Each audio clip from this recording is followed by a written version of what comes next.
પોતાના સગા જમાઈને બદનામ કરવા માટે તેના કોચિંગ ક્લાસના નામવાળું હિન્દુ ધર્મ અને હિન્દુ સંગઠનોની લાગણી દુભાય તેવા પેમ્પલેટ બનાવી કોમી વૈમનસ્ય ફેલાવવાનો પ્રયાસ કરનારા સસરાને ઝડપી પાડી સળિયા પાછળ ધકેલી દીધો છે। લિંબાયત પોલીસ પાસેથી મળતી માહિતી મુજબ લિંબાયત વિસ્તારમાં હિન્દુ ધર્મની લાગણી દુભાવી તેવા ખોટા નામથી પેમ્પલેટ બનાવી કોમી એકતા જોખમાય તેવું કૃત્ય કરી શહેરમાં કોમી વૈમનસ્ય ફેલાવવાનો પ્રયાસ કરનારા લિંબાયતના ઓમનગર ખાતે રહેતા અને સરકારી સ્કૂલમાં પ્રિન્સિપાલ તરીકે ફરજ બજાવનારા સુલેમાન ચાંદ શેખને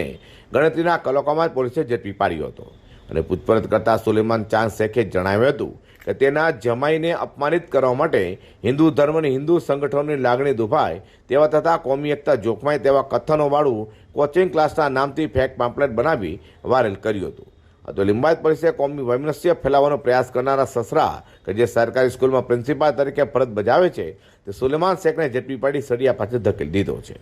બ્યુરો રિપોર્ટ G24 ન્યૂઝ।